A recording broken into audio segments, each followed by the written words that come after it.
ये चंबल की धरती है, दूर तक फैली हुई ऊंची नीची भूरी घाटियां, जिन्हें चंबल वालों की जुबान में बीहड़ कहा जाता है। घेरदार घाटियां, घुमावदार मोड़, पानी पीछे पीना, पहले तू गोली छोड़,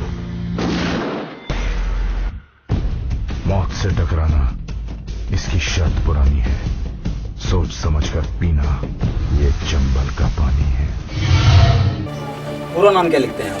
सीमा परिहार। सीमा परिहार। रिकॉर्ड में क्या नाम है रिकॉर्ड में आपका? जहाँ पर आप बागी के नाम जब रहे तो रिकॉर्ड में पुलिस ने क्या नाम लिखा आपका? यही लिखा। सीमा परिहार नाम लिखा।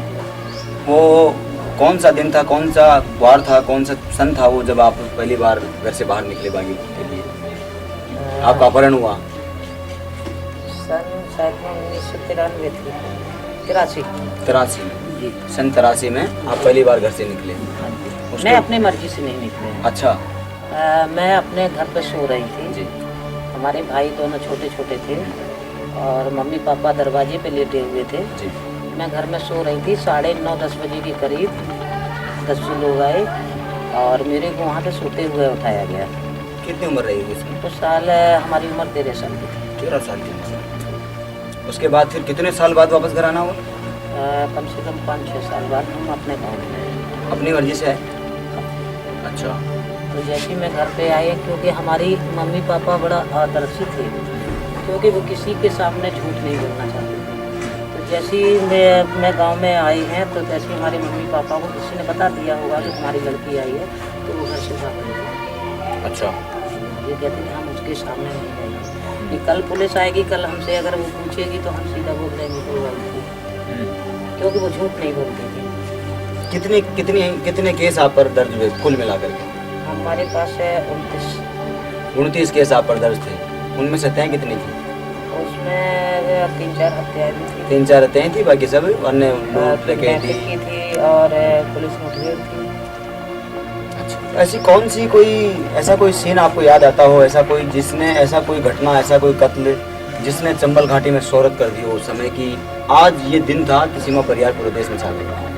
नहीं, ऐसा है कि मैं चंबल घाटी में जरूर रही हूँ और जिस तरीके से चंबल घाटी को आदमी बदनाम करता है उस तरीके से ऐसा कुछ नहीं है। कुछ समाज ऐसा होता है, वो परिस्थितियाँ बना देता है, तो मजबूरन आदमी को चंबल में जाना पड़ता है, वहाँ पे बदल करना पड़ता है। नहीं, मेरा अगर मानना ये है कि अगर हर व्यक्ति चाहता है कि हमें सामान्य जीवन जीना चाहिए और 2 वक्त की रोटी मिलना चाहिए, लेकिन कुछ समाज ऐसा है वो पीड़ित ज़्यादा करता है।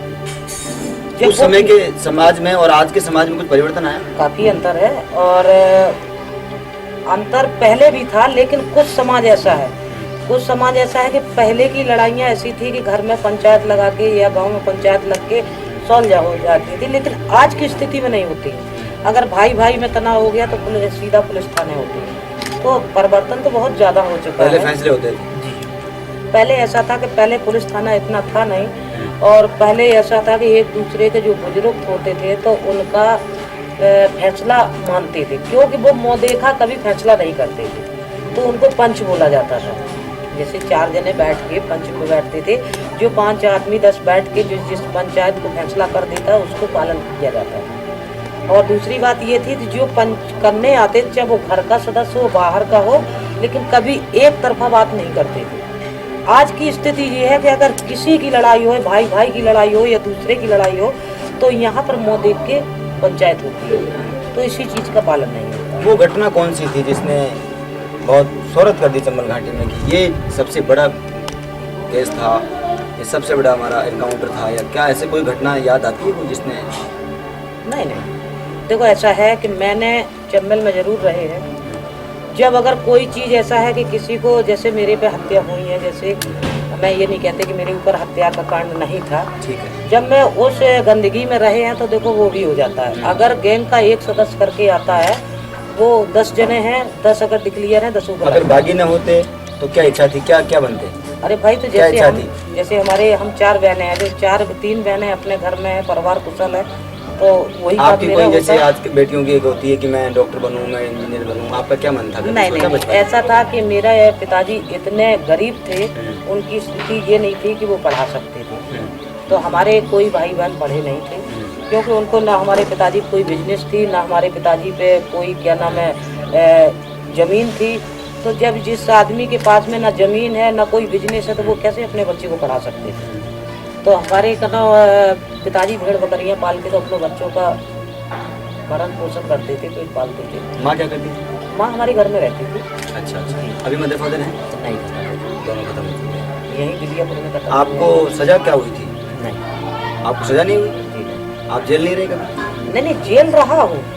जेल का मतलब अपराधी के तौर पर नहीं रहे? जी नहीं, ऐसा है कि मैं ठीक है गुनाह मैंने किया है उसका वाले, लेकिन आज दिन तक मेरा जितना मैंने जो गुनाह किया है सब मेरे को सरकार ने मेरे को दोष मुक्त किया है। क्या कारण थे मौत करने के? देखो ऐसा है कि इसमें सच्चाई कभी झुकती नहीं।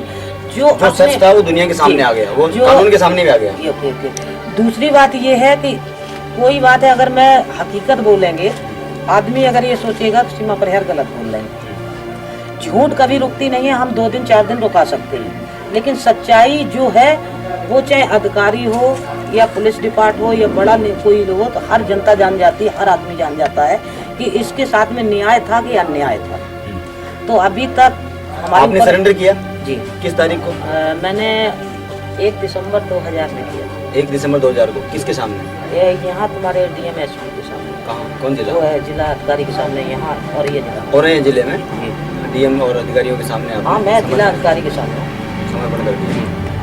समर्पण करने के बाद में आपको हिरासत मिली है? हाँ जी, मैं जेल गई। मैं 3 साल 3 महीना जेल में रही। 3 साल 3 महीने रहे। जी। वो जब जेल गए, जी। पहला जो रात थी जेल की, वो कैसी रही? ऐसा था कि पहले ये जब मैं रात थी, मैं तो बड़ा मैं जब गई थी पहले मेरे को अलग वारंट दी जाती थी, तो मैंने मना कर दिया था। मैंने यहीं से मना कर दिया था कोर्ट के द्वारा होते। सीमा परिहार थी इसलिए अलग दे दी जाती थी। हाँ, सामान्य लोग होते तो इधर जी जी बढ़ते थे बकरियों की तरह। उस टाइम पे मेरा बच्चा छोटा था, 1.5 साल का था, तो मैं वो भी एक कारण था। हाँ नहीं, उनने प्रशासन तो मेरे को अलग वारंट दे रहा था, लेकिन मैंने नहीं लिया था, क्योंकि बच्चा अकेला नहीं रुक सकता था।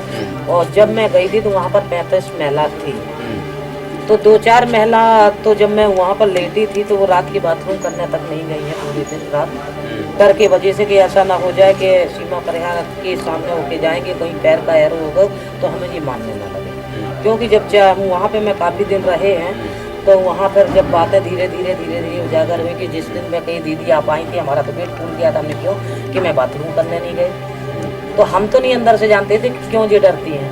तो जब वहाँ पे कोई व्यक्ति पे उस समय इतना ट्रेलर था कि लोग पेशाब करने नहीं जाते थे डर से, और आज ये स्थितियां हैं कि कोई मजबूरी होती है, कोई दुख दर्द होता है, कोई आफत आ जाए, कोई पीड़ा आ जाए किसी गरीब को, तो सीधा सीमा परिहार का दरवाजा खटखटाता। देखिए ऐसा है कि हर गांव की जनता जो देहात से जुड़ी हो, और क्योंकि हर देहात में पेपर तक नहीं जाता है, जो सच्चाई पहल तक पहुंच सके, तो उसमें ये दहेज उत्पीड़न की महिला जाती है जेल के अंदर, और कुछ थोड़ी बहुत वैसी घटना हो जाती तो जाती है, तो हर व्यक्ति तो नहीं जानता है, क्योंकि वो नाम इतना विख्यात था, इतना नाम विख्यात था, तो इस वजह से तो हर जितना नाम का खौफ था उतना आपका नहीं था। आप उतने सीधे साधे रहे। मैं तो हर हमेशा जैसी आज बैठी तैसी रहे। नहीं, दुनिया को बताना नहीं चाहते हैं, या कहीं न कहीं कोई? मैं जंगल में जरूर रही हूँ, लेकिन अगर मैं हैवान बन के नहीं रहे, इंसान बन के रहे। ये दुनिया कैसे मानेगी? आज के रूप को देखेंगे तो मानेंगे ही नहीं लोग कि आप कभी रहे नहीं। मैं अपने मुँह से मनाना नहीं चाहते हैं। मैं जिस क्षेत्र में रहे हैं, जो आदमी प्रमाण लेना चाहता है, मैं तो यहाँ बैठी हूँ ना, वो आदमी पूरा क्षेत्र में घूम के भगवान पे कितना विश्वास करते हैं? इस पे भगवान पे कितना भरोसा है? भगवान पे पहले तो बहुत ज्यादा करते थे, लेकिन अब कम करते। ये उल्टा काम कैसे है? हर बागी ने कहा कि पहले भगवान पर कम था, अब ज्यादा हो गया। नहीं, आपके भगवान पे था, ठीक है, मैं गंदगी में थे, भगवान पे इसलिए कम हो गया कि मैंने जब इतने दिन जंगल में घूमे, उसके बाद में आज समर्पण कर दिया, और उसके बाद में ठीक है जैसे शासन प्रशासन ने काफ़ी नेता भी थे, हर आला अधिकारी भी थे जो हमारे साथ में शर्तें दी थी ना, तो वो शर्तें दी गई हैं। और जब मैं 2004 में जेल से छूट के रिहा भी हो गए हैं, और मैंने अपने ऊपर पूरी कहानी की पिक्चर भी बना ली है 2006 में, जो आके प्रशासन ने मेरे को तोहफा दिया है, तब से तो मैं भगवान पे विश्वास करता हूं। 2006 में क्या तोहफा दिया प्रशासन ने आपको? हमारे भाई का अकाउंटर झूठा गाजियाबाद में दिया था। आपका झूठा एनकाउंटर करवाया गया भाई का, हमारे भाई का, क्या शुभ नाम था भाई का? राम कुमार सिंह परिहार। राम कुमार सिंह जी परिहार। 2006 में उनका एनकाउंटर गाजियाबाद में हुआ। जी। गाजियाबाद पुलिस ने करवाया। जी। किसकी सरकार रही उस समय? उस समय मुलायम सिंह की। अच्छा, सुनने में आया था कि सीमा परिहार भी नेता हो गए थे बीच में, कभी राजनीति से अपना मतलब नहीं रहा? नहीं, राजनीति में रहे हैं। मैं जो उदित राज हैं, जो आज दिल्ली के सांसद बने बैठे हैं, उनने अपनी पार्टी बनाई थी, तो मैं 2007 में उनसे शामिल हुई थी। 2007 में मैं मिर्जापुर भदोही से सांसदीय सीट से मैंने चुनाव भी लड़ा था। 608 वोट से पीछे रह गए थे, और वहाँ मैंने 15 दिन का टाइम नहीं दे पाया था, और निर्दलीय पार्टी थी, ठीक है। और उसी दिन से फिर हमारी इनका थोड़ा मनमुटाव हुआ, मैं तुरंत अलग हो गया। अच्छा अच्छा। फिर मेरे को ये लगा कि कोई नेता सही सुनने में आ रहा है आप मोदी जी के बड़े प्रशंसक हैं, लोग आपकी बात करते हैं। ऐसा है कि मैं अकेले नहीं, मोदी के लिए तो दुनिया बैठा है। मोदी के लिए तो दुनिया बैठा है। जो आज ये देखिए कि भाजपा के साल से पीछे थी, और मोदी जी के एकमात्र लहर तो थी, तो हर जगह से का नाम भाजपा निकली, तो भाजपा नहीं निकली है, सिर्फ मोदी। तो भाजपा के प्रति प्रेम है कि मोदी जी के प्रति प्रेम है? नहीं, ऐसा है कि चाहे वो भाजपा हो चाहे वो, लेकिन हमें सिर्फ प्रेम उसी से है जो आदमी सच्चाई को चाहे, चाहे कोई भी हो। अगर आज देखा जाए, मेन लीडर किसी का खराब नहीं होता है, चाहे कोई पार्टी का हो, मेन लीडर खराब नहीं होता है। जो बीच वाले छोटे भैया हमारे नेता बने फिर रहे, वो पार्टी को खराब करता है। कोई कितना ही बड़ा खूंखार हो, कितना ही बड़ा निर्दयी हो, लेकिन महिला हो पुरुष हो, लेकिन ये जो माँ का रूप है, ये मेरे ख्याल में सबसे बड़ा है। जितने भी दस्यु रहे हैं, दस्यु सुंदरियाँ रही है, पुतली बाई से लेकर के अब तक के सारे, उन पूरे इतिहास में पहला उदाहरण है कि सीमा परिहार दस्यु रहते हुए माँ बनी। तो बेटे के मतलब आप चाहते तो इसको मरवा भी सकते थे, लोगों ने कहा भी होगा? नहीं, कभी नहीं कहा। हम लोगों की बात मानते कहाँ थे? आपने तय कर लिया कि मुझे बेटा चाहिए, पालेंगे, बड़ा करेंगे, और समर्पण में उसका भी बड़ा हाथ रहा। सबसे बड़ा तो हमारे भाई का हाथ था। अच्छा, भाई ने प्रेरित किया आपको? नहीं, प्रेरित तो मैं बहुत दिन से थी, जब हमारे बेटा भी नहीं हो पाया था उसके पहले थी, लेकिन जो लाला राम जी थे, गैंग लीडर थे, तो वो नहीं चाहते थे कि जी आज समर्पण करें। मैं एक आदमी के इतने सारे रूप, सब जगह कुशल माँ हो गई, कुशल बहन हो गई, कुशल परिवार के सदस्य हो गई, कुशल देश की कुशल नागरिक महिला हो गई, और एक कुशल पर्यावरण प्रेमी हो गई। आज ऐसा है कि आदमी ये कहता कि मैंने अपने आप को बहुत कुछ बदला, लेकिन इससे ज्यादा बदल नहीं पाया। और आदमी अगर अपनी इंद्रियों को, मन को अगर कंट्रोल में नहीं कर सकता है, तो वो दुनिया को क्या दिखा पाएगा, क्या उनको बदल पाएगा? मैं तो मेरा सोच तो ये है, क्योंकि काफी लोग जैसे लोग क्या कहें आपको, लोग आपको नेता कहें, अभिनेता कहें, गृहिणी कहें? भाई ये तो लोगों की इच्छा है। आप क्या सुनना पसंद करें? नहीं, मैं तो अपना सीमा परिहार सुनना पसंद करती हूँ। कोई आपको अभिनेत्री कहे, आपको पसंद कोई भी नहीं है। आपको पूर्व दस्यु कहे, आपको मतलब नहीं, आपको ये सामाजिक कार्य? देखो, ऐसा है कि मैं इस चीज पे, पूर्व दस्यु पे, मैं इस पे सवाल भी दिल्ली में उठा चुके थे, ठीक है। ये तो पूर्व दस सुंदरी लगा देते हैं, ठीक है, ये तो हम जब तक जिएंगे तब तक ये नहीं मिल सकते हैं। लेकिन दस्यु बनाया किसने, लिखा किसने? मैंने तो नहीं लिख के दिया कभी कि मैं पूर्व दस सुंदरी सीमा परिहार हूँ। मैं अभी भी अगर कोई लिखा पढ़ी करती तो मैं तो अकेला सीमा परिहार लिखती हूँ। पहचान तो बहुत मिटी है, लेकिन सिर्फ पुरानी पहचान बहुत बदला हुआ। लेकिन सीमा परिहार जो 10 सुंदरी लगाया तो प्रशासन ने है मेरे को। लेकिन हम ये जानना चाहते हैं कि मेरे को 10 सुंदरी, अगर किसी परिस्थितियों में अगर आदमी जंगल में पहुंच गया, चाहे वो पुरुष हो या महिला हो, तो उसको आदमी इतने जल्दी, चाहे मीडिया भाई हो चाहे दूसरा हो, उसको बुलंदियों पर पहुंचा देता है। जो ठीक है, आज दिन तक जितने दस्यु हुए होंगे जंगल के अंदर, लेकिन उनके अंदर भी एक नियम संयम था, ठीक है। अगर वो वहाँ जंगल में थे, लेकिन वो इतना खाते थे अपने पेट भरने के लिए, ठीक है। लेकिन यहाँ देखिए, देश को खोखला जो करे जाते, उनको डकैत क्यों नहीं कहा जाता? असली डकैत भीड़ में ही, पार्लियामेंट में है? असली डकैत तो बाहर बैठे हैं। लेकिन आप नाम नहीं बताएंगे? जी नहीं, नाम नहीं बताएंगे आप। वो हर इंसान जानता है, मेरे से क्यों खिलाना चाहते हैं? अभी जो बिग बॉस में सलमान खान आपको लेकर गए।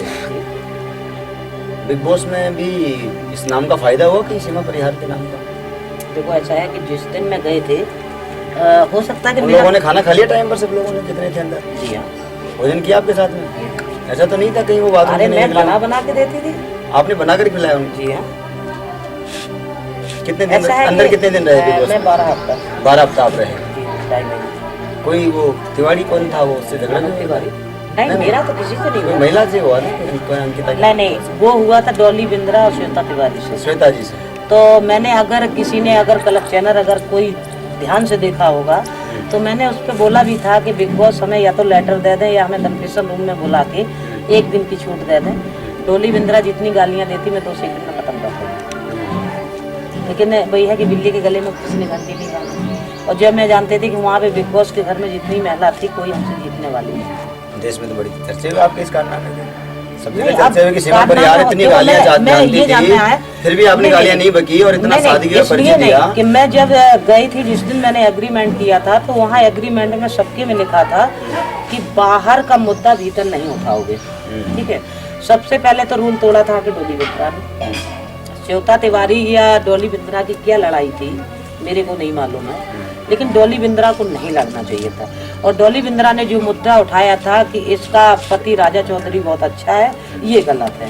तो भाई वो पति पत्नी है, उनको साथ में रहना या नहीं रहना है इसमें हम लोग नहीं कर सकते हैं। भाई जो आदमी जिसके साथ में रहता है वही उसका गुण जान सकता है, मैं नहीं जान सकते हैं। ठीक है, आदमी चेहरे मोहरे देखने में बहुत अच्छा लगता है लेकिन उसके अंदर की नहीं जानते।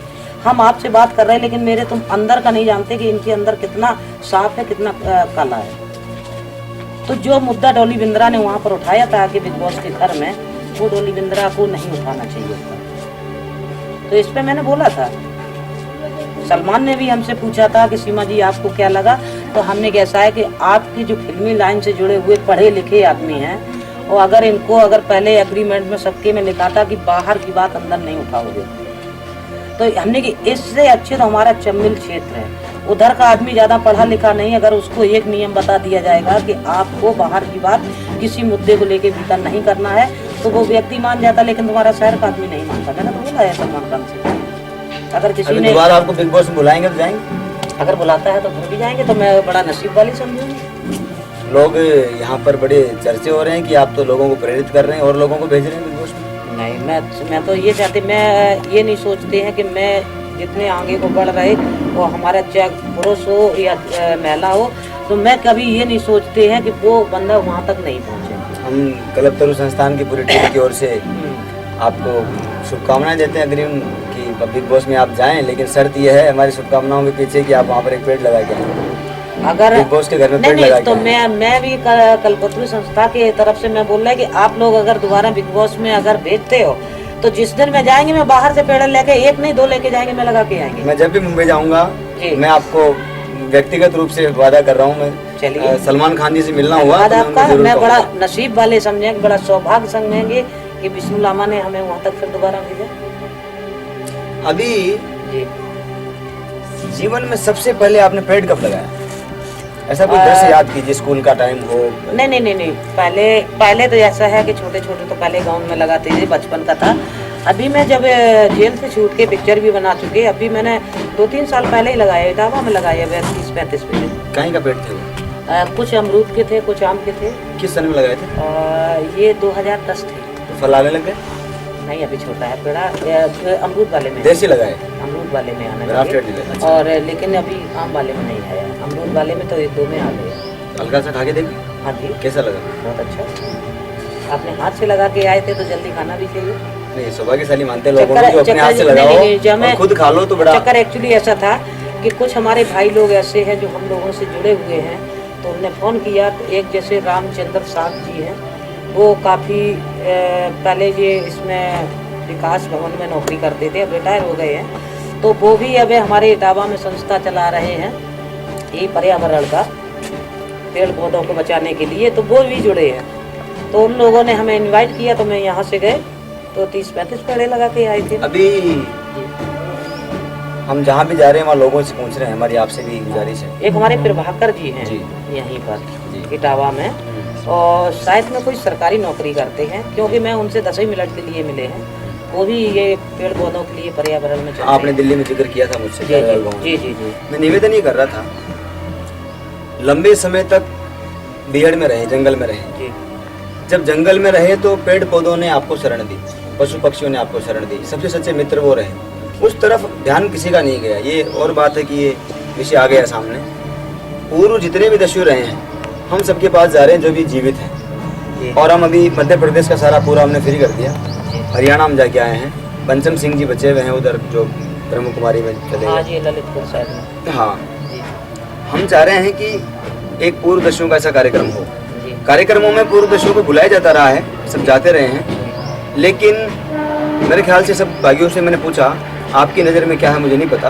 देश का ये पहला अवसर है कि पूर्व बागी पेड़ पौधे लगा रहे हैं एक साथ, जिन जंगलों में वो पले रहे आज उनको बचा रहे हैं और अपने गाँवों को आदर्श बनाने के लिए योजनाएं बन रही है। देखिए, ऐसा है, पेड़ पौधों को जब बागी जंगल में भी था तो पेड़ पौधों को बचाता था, क्योंकि पेड़ पौधा कहीं भी हो, चाहे गांव हो या जंगल हो, पेड़ पौधा से बहुत अच्छा लगता है। जैसे अभी आप देहात में जाइए और जब वहाँ पर आप जब बागी थे जंगल में तो कोई पेड़ काटने आता तो आप उसको काटे नहीं देते? मैं विरोध करती थी। मैं अब जाते हैं, मैं अपने खुद जिस जंगल में मैं रही हूँ और वो जंगल अब देखते तो हमें ये नहीं लगता कि ये वही जंगल है। पहले इतना घना था, इतना पेड़ पौधा था, अब वही पेड़ पौधा नष्ट हो रहा है, क्योंकि हमारे भाई लोग काट। पहले डर था आपका, अब वहाँ खत्म हो गया लोगों का। अभी सरकारी तरीके से काम करना चाहेंगे कि बंदूक उठाएंगे जंगल नहीं, बचाने के बंदूक तो लिए? नहीं उठाएंगे, अब तो सिर्फ कलम से करेंगे। काम चलेगा कलम से? भगवान पर भरोसा है? नहीं तो इतना तो करते हैं। इतना तो करते हैं। ऐसा है कि कभी कभी गालियाँ भी देते हैं और रोज डेली उठ के नहा के अगरबत्ती भी लगाते हैं, लेकिन कभी जब मूड खराब होता है पिता पुत्र माँ बाप वाला रिश्ता है भगवान से। ये तो दे भी लो और फिर वापस मान भी जाओ। क्या किया जाए। पहले बसाया बीहड़, अब बचाएंगे बीहड़। ये जो राष्ट्रीय कार्यक्रम जयपुर में होने जा रहा है, पूर्व दस्युओं का जो महाकुंभ हमने इसको नाम दिया है, जी, इस कार्यक्रम को लेकर के आपकी कुछ राय, आपका सुझाव? नहीं, ये आपने ये दिया है महाकुंभ को, दस्युओं को और शामिल किया है, तो मैं तो ये मानना चाहते हैं कि चलिए कोई व्यक्ति ऐसा तो है जो इसने दस्युओं तक को फिर मुड़ के देखा है।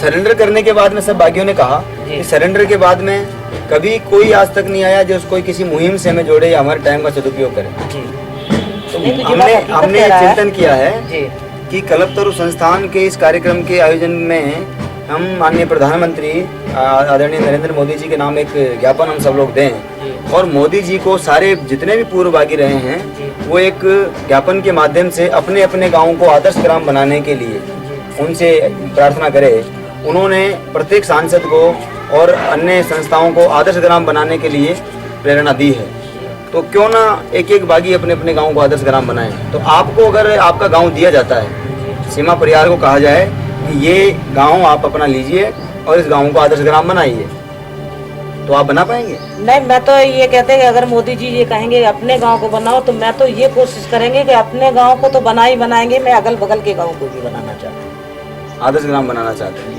सरकार के केवल सहयोग की आवश्यकता है। मैं कल्पतरु संस्थान की ओर से आपको केवल वादा कर सकता हूँ, इतना कर सकता हूँ कि प्रधानमंत्री जी के पास में पूर्व दस्युओं का जो ये महाकुंभ होगा, ये जब भी होगा, इस कार्यक्रम में जो ज्ञापन उनके नाम दिया जाएगा, जो कार्यक्रम में निर्णय लिए जाएंगे, वो सारे के सारे प्रधानमंत्री तक भिजवाने की जिम्मेदारी मेरी है। वो बाद में जैसे क्रांतिकारी परिवारों को हमने तलाशा और जो वो आशीर्वाद दिया है 16 नवंबर का उन्होंने समय दिया प्रधानमंत्री जी ने हमें, उस तरीके से अगर दस्युओं के लिए भी देते हैं तो मैं समझता हूँ कि देश में एक बड़ा हम लोग नया अध्याय शुरू करने वाले हैं। नहीं, तो बड़ा एक सौभाग्य दस्युओं के लिए होगा। कुछ हमारे दस्यु लोग ऐसे हैं कि देखो बैठे बैठे नहीं हो जाता है, कुछ उनको भी पहल करना चाहिए। इन सब लोगों से मिल रहे हैं, उत्तर प्रदेश में भी उन्होंने शुरू किया है, आपसे शुरुआत कर रहे हैं और आपकी परमिशन जरूरी थी यूपी में घुसने से पहले, तो इसलिए ये भी एक जरूरी था। मध्य प्रदेश से हम फ्री होकर आ गए। आपके क्षेत्र की तो एक गंगा पांडे कोई थी। गंगा पांडे जी तो शायद एक्सपायर हो गए। मंगली पांडे नाम था या? नहीं, वो लवली पांडे थी। अच्छा, लवली पांडे, वो तो यहीं की थी। अच्छा। ये अरविंद और रामवीर गुर्जर का गैंग था, उसी की गैंग में थी। एक कोई तोमर करके लड़का था, अभी वो जेल के अंदर है, लेकिन गंगा पांडे छूट चुकी थी, तो इधर ही कहीं की तो रहने वाली